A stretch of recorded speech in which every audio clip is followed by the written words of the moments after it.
All right. Now we pour one out for the counter-revolutionary that played a role in perhaps one of the greater catastrophes of contemporary history, the dissolution of the USSR, Gorbachev. He died yesterday. Take a look. To our major international. Take a look at how the liberal capitalist Western media is going to cover that death. National story today, the world is remembering the last leader of the Soviet Union, Mikhail Gorbachev, died at the age of 91. He will be remembered for helping try to end the Cold War and introduce reforms that ultimately led to the breakup of his country, the Soviet state. Liz Palmer, who was a CBS News correspondent in Moscow and interviewed Gorbachev, looks back now at his place in history.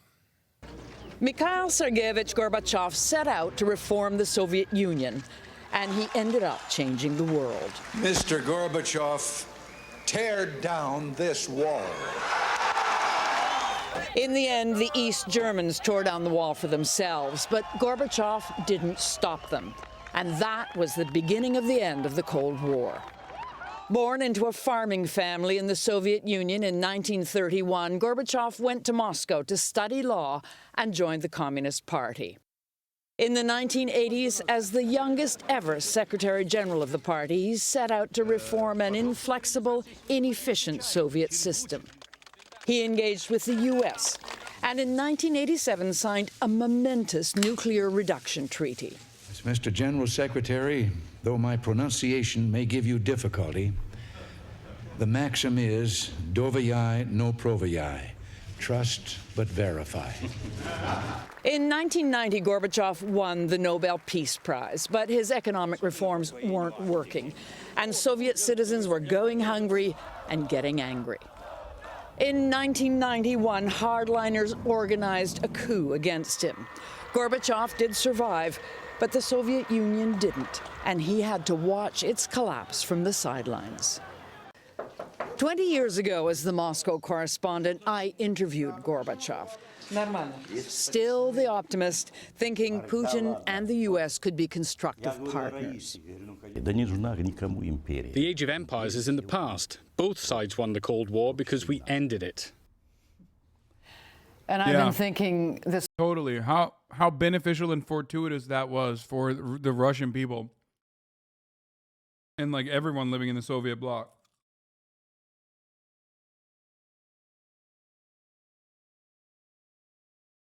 Also, if you don't like Vladimir Putin, that ugly fuck is directly responsible on top of course, the So do you have American empire and Western liberal capitalists. What changed you? You grew up in an atmosphere of communism. Your grandfather was a famed communist. Your people were very involved in the communist movement. You grew up in a traditional Russian household. What changed Mikhail Gorbachev? What made you able to turn a place that didn't have freedom into freedom? What did it to you?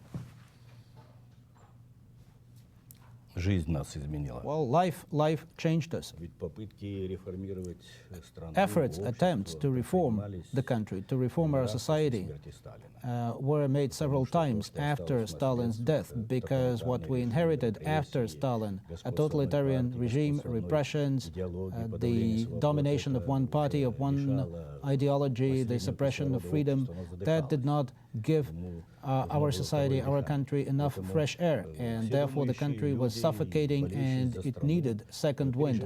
And therefore every people who were concerned about our country tried to do something. They wanted to try some reforms. Khrushchev tried it, Kosygin tried an economic reform, but all of those were defeated because the nomenclatura always acted in a way to prevent reforms from succeeding. So we had to give a lot of thought to to how we safeguard reforms. And I understood when I thought about that. Initially, of course, I acted during the first years of reforms, I acted just like my predecessors, mostly focusing on economic reforms, on industry, agriculture, etc. But then we saw that when we really wanted to push the reforms forward, the system, the nomenclature began to resist, began to sabotage that process. And not just the party nomenclature, but also the management nomenclature. And I decided, I concluded as a result of that, that we would lose, just like the previous reformers, like Kosygin and Khrushchev, if we don't implement democratic changes, if we don't have free elections. But you decided to do what they didn't do. You took them on. You didn't have to take them on. You could have lived the life of a typical Soviet president. Why did you take them on? Well, no. This, I think, would be someone other than Gorbachev if I did not take them on. My experience, my convictions, my education, my pain and my feeling about my country and my people, all of this was growing on me. And over the years, I became angry. I became unhappy about what was happening in the country, how we were treating our people, our citizens. And for me, initially it was some unhappiness, but then it became real. And then they told me, you put cheese inside the crust. And said, you can't out-pizza the Hut. And I said to myself, maybe you are right. I will give this a try. I have never seen in all my years cheese inside the crust. Only cheese on top, not inside.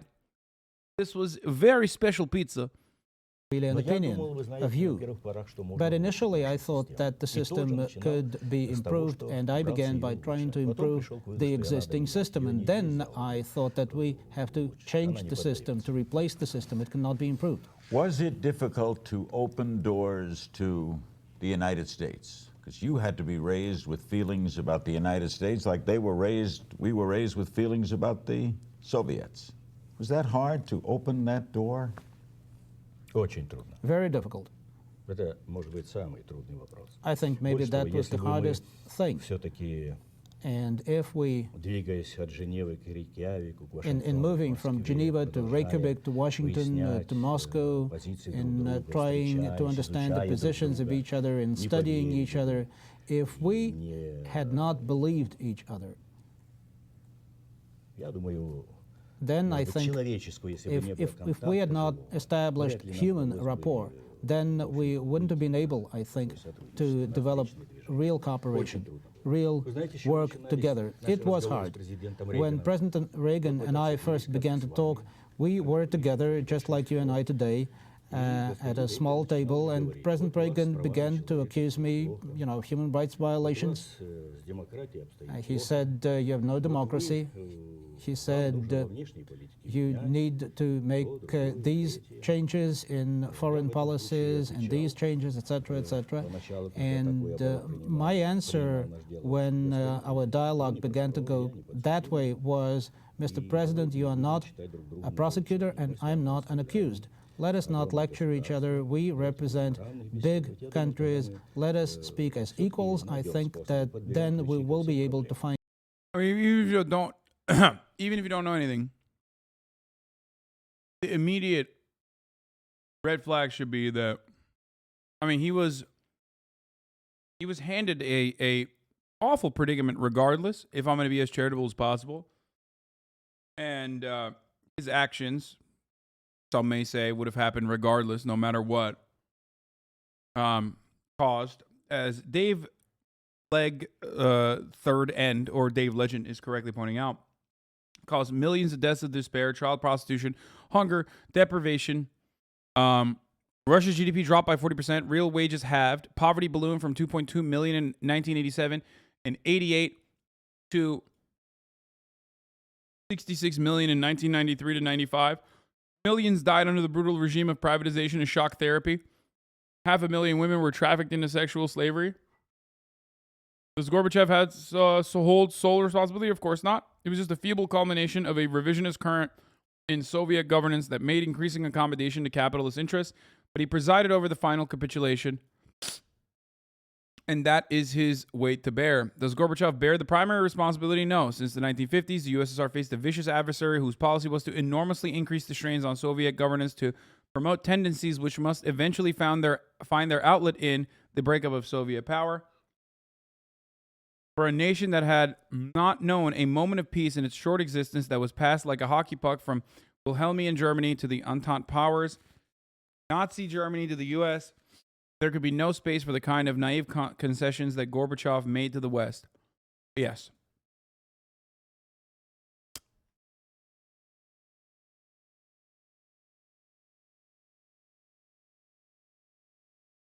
The biggest things you could fault him for were not bandaging the dissolution of the USSR a little bit better. It was slated to fall apart regardless, no matter what happens, because the American capitalist power as a consequence of going back to post-World War II, like in the immediate aftermath of World War II, America's proximity to the war and lack of human capital that they lost in comparison to the USSR in the aftermath of World War II created an environment where America could immediately turn their crosshairs to the real enemy, communism, right? Very quickly. They were able to, in almost a way that Nazis wanted to also, finish the job that the Nazis wanted to start, which was the end of communism, the end of trade unionists, the end of socialists, the end of communists. America was able to literally end the Nazi regime and then take matters in their own fucking hands in a more tolerant, liberal, capitalist approach. Because fascism ultimately is a mechanism of power. It's a mechanism of control.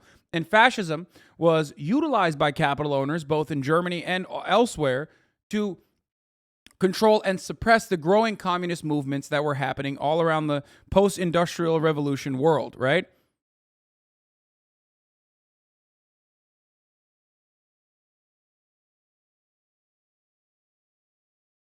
So America was delivering its final blows to the crumbling, I guess, if you want to call it the empire, right?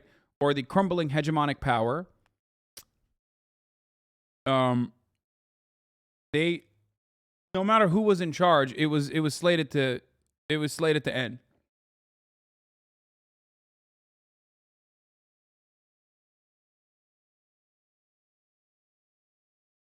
I think we were fucked over either way. The USSR crashing was just a matter of time, but the transition from it to the new order couldn't have been done by worse people. Exactly. I think the worst part is like who the criminals were, who the criminal elements were, and how they sacked this otherwise bountiful state. There's a reason why, GDP was halved. There's a reason why there were millions of child prostitutes, people selling themselves into sex slavery, and so many deaths of despair. And that is because that transitional period was basically given fully to some of the worst criminals backed by Western banks.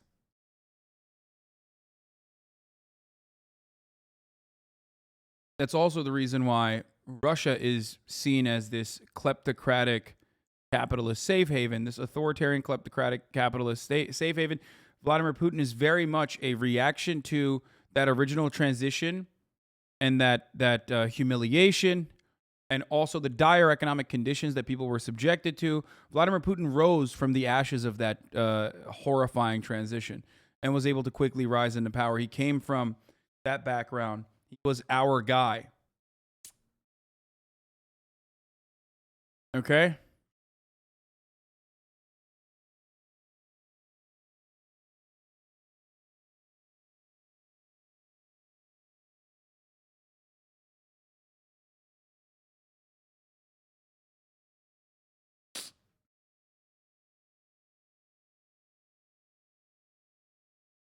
Xi Jinping on the collapse of Soviet states. Well, I know what his take is. His take is that they did not uphold the immortal Marxist-Leninist values. They were revisionist. Why did the Soviet Union disintegrate? Why did the Communist Party of the Soviet Union fall into pieces? An important reason is that in the ideological domain, competition is fierce.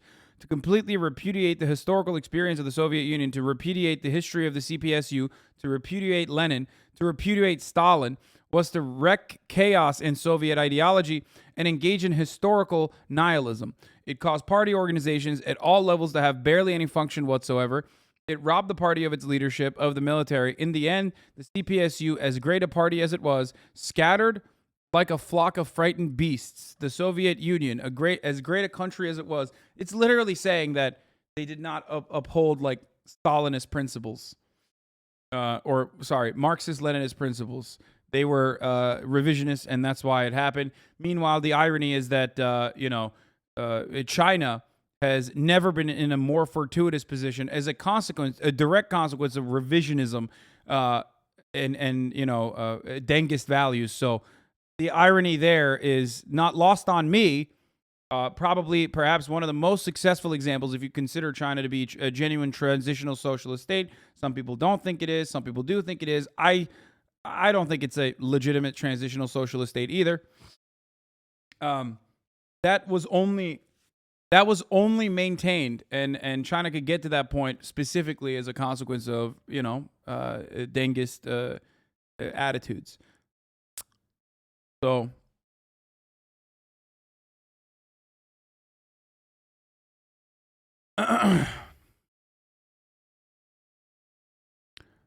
in the end, the CPSU is a great party as it was, scattered like a flock of frightened beasts. The Soviet Union, as great a country as it was, shattered into a dozen pieces. This is a lesson from the past. Terrible take and misunderstanding of modern Marxist-Leninism. Telling me that it's a terrible take?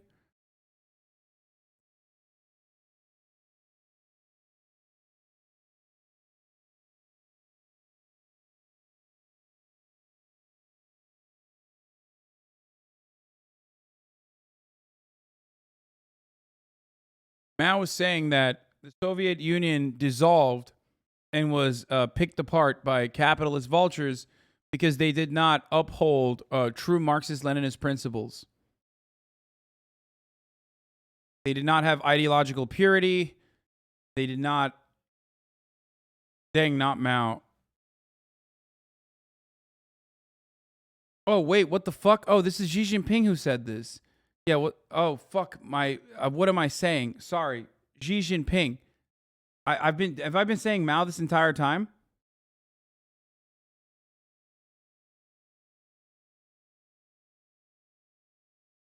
I apologize.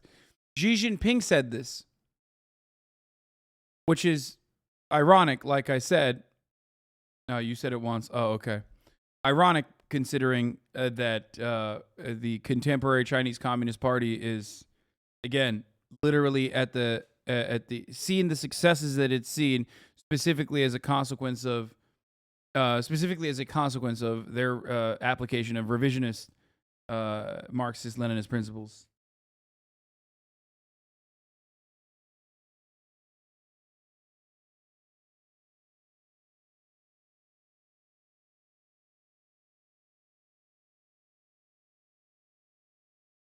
Well, Politico What is this? USA Attitude?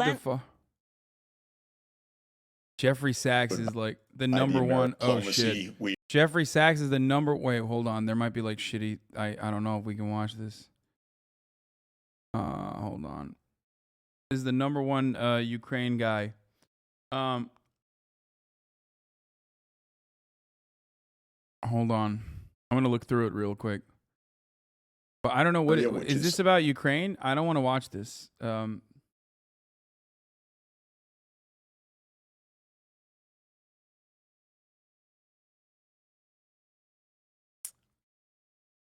number one Ukraine guy. It's about the fall of the USSR.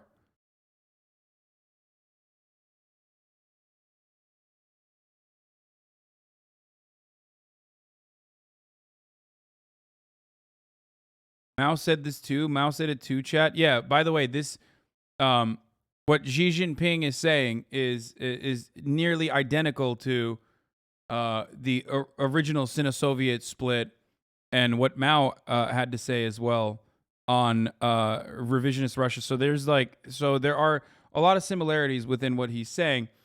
I mean, what are they supposed to do? USSR and China both have to compete with the West in order to survive. Also, she often talks about the Dengue steps in using productive force to counter the West. Yeah, I know. I'm saying, like, he's talking about ideological revisionism while he himself is like the main guy who did it, or not the main guy, but he himself is doing it currently. Anyway,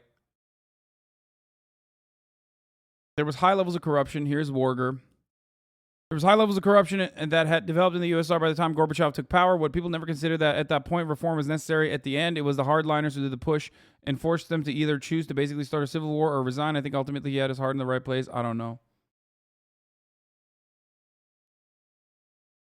No matter what happens, he oversaw the death and destruction of so many people.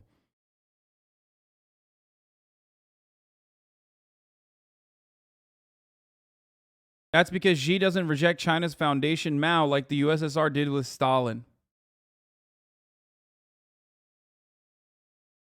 Yeah, that's a good one. That's what happened. It's because they bit the hand that fed them. They de-Stalinized, and that's why it happened, right? That's the main reason, right, dude?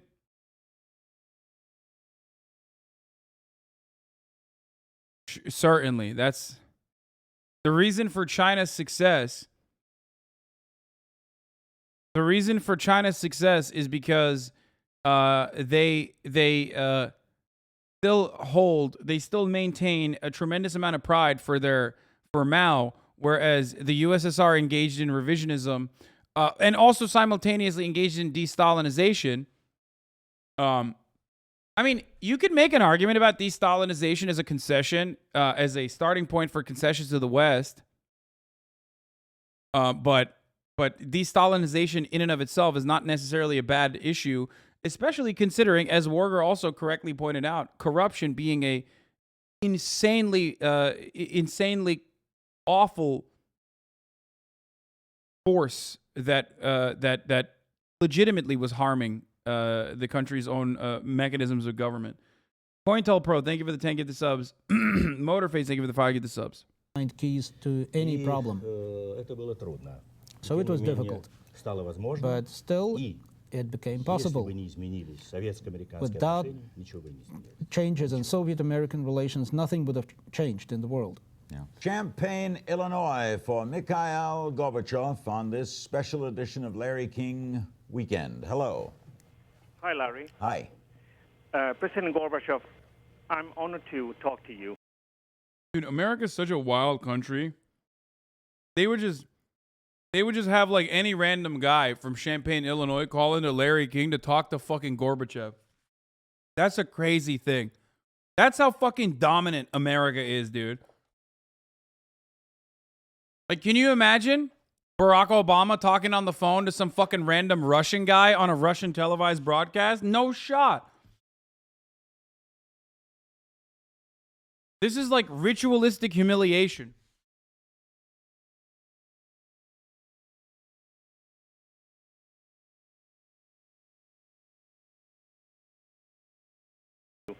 Do you believe that communism as a political philosophy and a system has still something to offer to the world? I think that in principle, as a system, as a philosophy, as a model of organizing a society, of reforming society, has to be rejected based on our experience, the experience of our country and of Eastern European countries.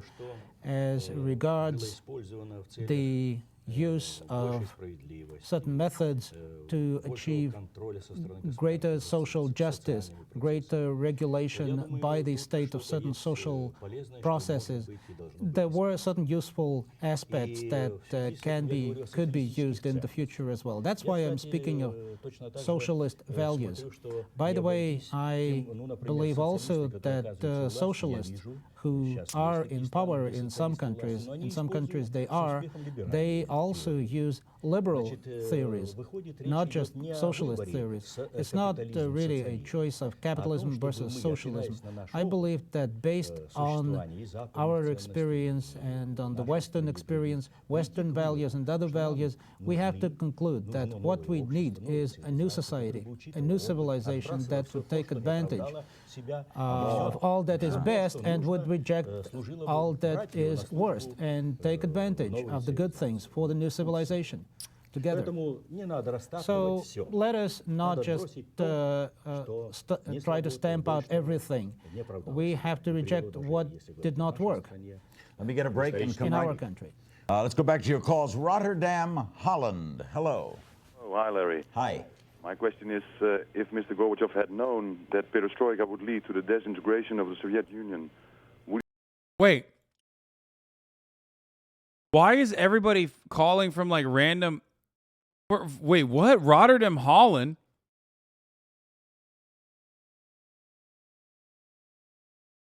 Also, even the guy from fucking Champaign, Illinois.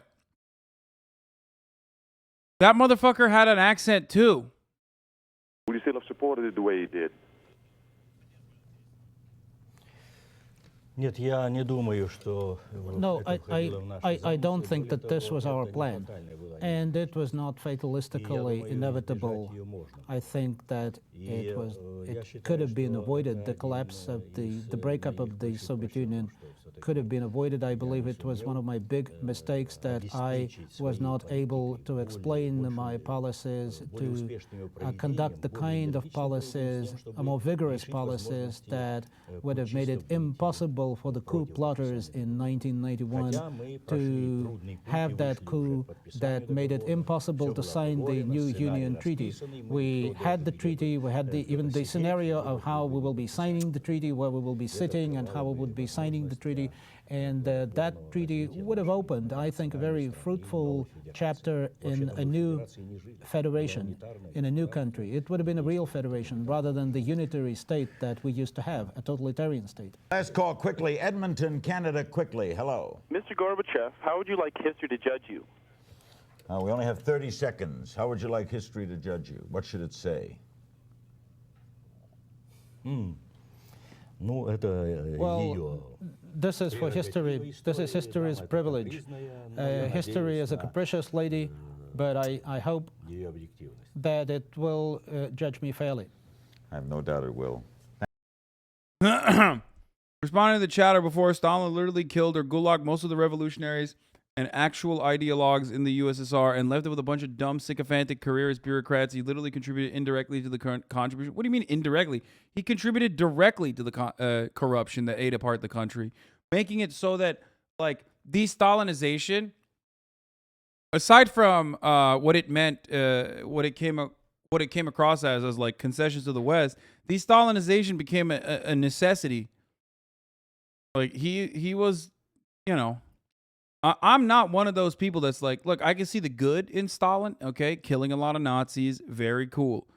I'm on board with that. You know what I mean? That's very, very cool. Genuinely. Okay? But, I mean, let's be real. He wasn't exactly great.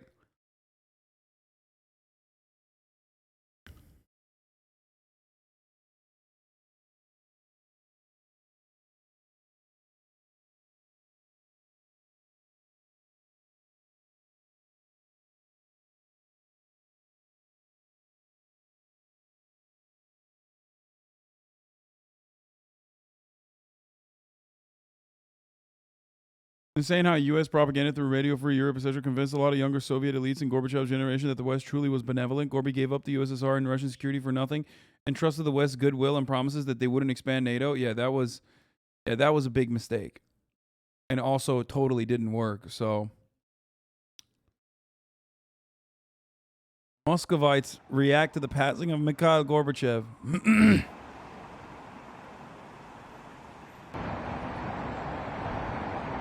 These Moscow residents reacted to the news of Mikhail Gorbachev's passing with a sense that he did more harm than good by precipitating the breakup of the Soviet Union. Yeah, of course they are going to say that. Нам казали, It seemed to set us back then that he was a person who could change the Soviet Union for the better. It seemed to us back then. But then, when it was coming to an end, it turned out that he is a person who broke up the Soviet Union, broke up a vast country. There's two reasons why this is going to always be the fucking answer. One, there's nationalistic pride of being a competitive hegemonic power. And losing that is going to be the immediate reason as to why so many people are going to be anti-Gorbachev, because they're seeing him as the reason. The second is a more legitimate reason, which is economic concessions and political concessions afforded to the West that completely were undermined, taken advantage of right off the fucking jump, and have led to Russia becoming the state that it is. Который привел к огромным многочисленным войнам, разноусобицам бывших советских республик, между народами Советского Союза.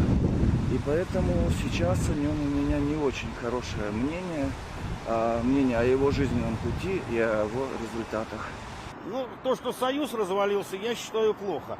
Союз надо было, СССР, не разваливать, его надо было, ну, если сравнивать с самолетом или с автомобилем, модернизировать, убрать наносное лишнее к тому периоду, что мешало. Ну, мое вот мнение такое, да. Ну, попал он в историю как человек, пытавшийся изменить страну, даже мир, может быть, в чем-то. Отрицательно отношусь к времени правления Михаила Горбачева. Он сделал много вредного для нашей страны. Мы теперь расхлебываемся.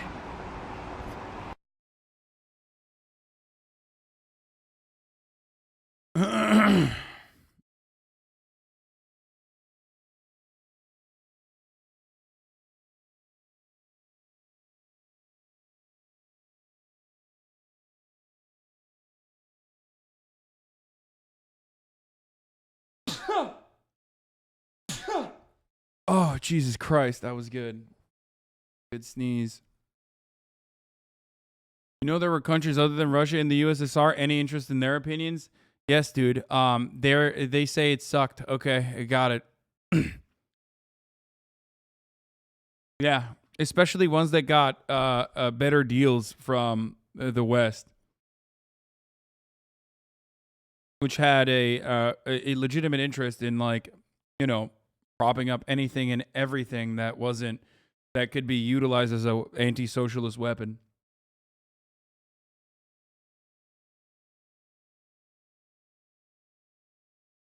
Luckily, at least a lot of those countries in the Eastern Bloc still have incredible percentages of individual home ownership. So that's pretty cool. Fun fact, look up individual home ownership rates in countries that are former Soviet bloc countries. Just a fun fact, just to figure out, like, where things are, or at least what remnants of socialism these countries still benefit from, while simultaneously having an anti-USSR perspective, which is understandable.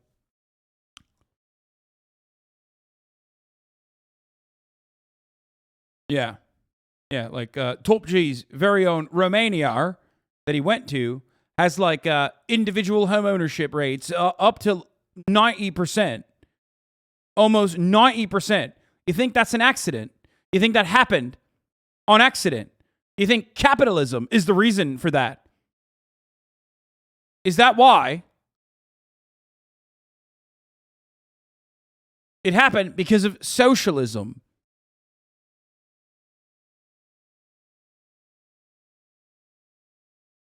Honestly, I get a bit angry at those motherfuckers in ex-Soviet countries. They don't know how bad it is to be in the U.S.'s backyard instead of at the USSR's. At least they have houses and healthcare. Look at us in Latin America. Latin America was also never, like, an actual legitimate...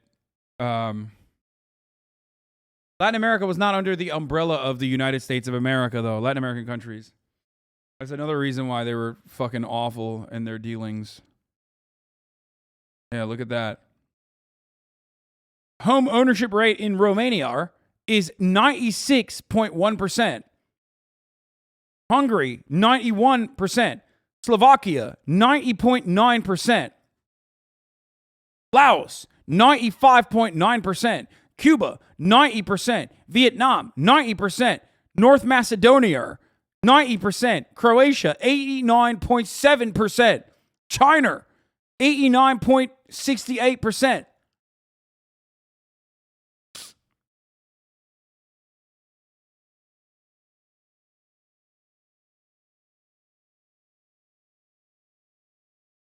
Why do you think that's like that? That's so strange, dude.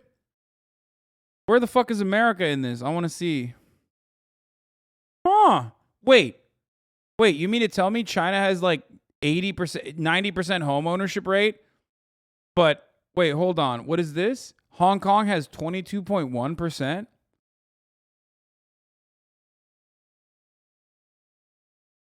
That's so weird. I wonder if there's a through line in all of this.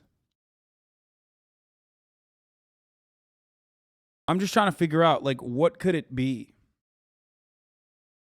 I can't figure it out for the life of me. Can someone describe what the difference is? I wonder. I just don't know. I don't know what it is. Colonialism, perhaps? Not just colonialism, but colonialism and its remnants. Maybe Hong Kong doesn't have enough grind set. That's crazy. You'd need to have two entirely different systems for that to happen, even if they were one state. Just an odd thing I noticed right there. United States, 65.5%, by the way, home ownership.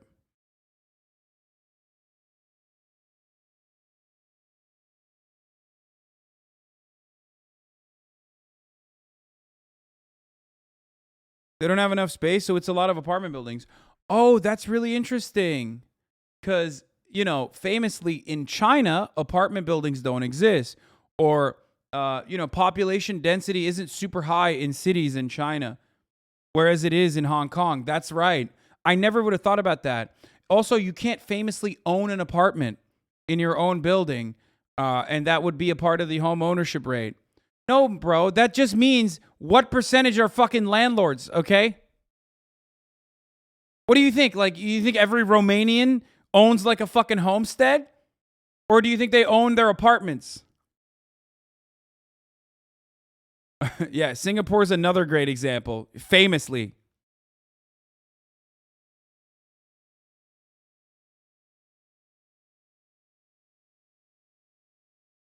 Holy shit, Hasan, you're being really dense. Hong Kong is literally just a city. They don't have vast rural lands. Bro, you're being ridiculous.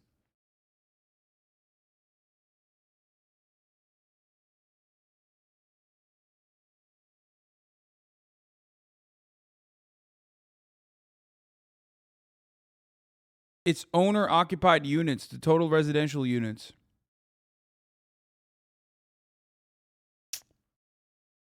Hong Kong has, by the way, a fucking incomprehensible housing crisis. Like, just unimaginable, okay? Same with South Korea, which I'm surprised. Where is the... Oh, nope, that's not surprising, 56.8%. The only number that's actually surprising here is Austria, okay? Austria, where Vienna is 65% publicly owned housing units. Like 65% of the housing in I think Vienna, if not Austria in its entirety, is supposed to be owned by the government. That is the actual fucking surprising part of this. Red Vienna having a 55% home ownership, owner-occupied units. Unless they're designating like publicly owned housing to be something different.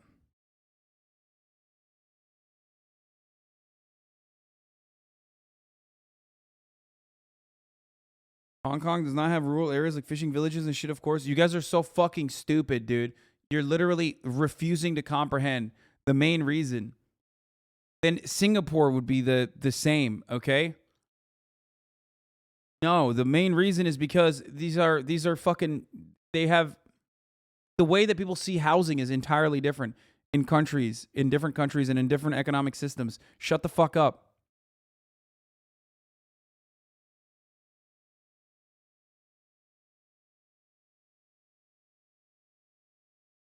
Obviously, the 20% of people that live in rural China make up 400% of China's homeowners. Yeah.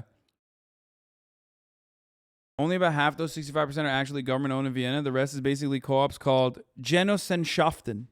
Wait, really?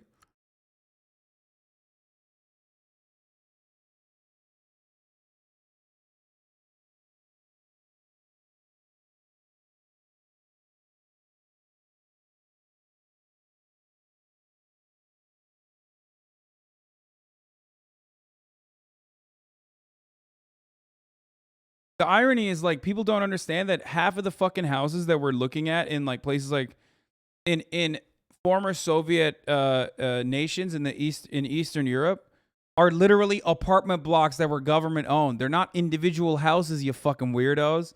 They're the ugly ass brown and gray ass apartment blocks that you know as government housing.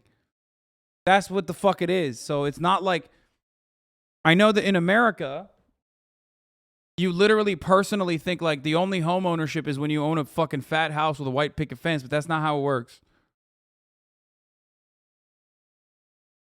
What do you mean? Not 80% of Hong Kong's population is homeless? No, dude. But 80% of Hong Kong's population is renting. That's what that means. Only 22% of Hong Kong's entire population owns their own homes. The rest is renting.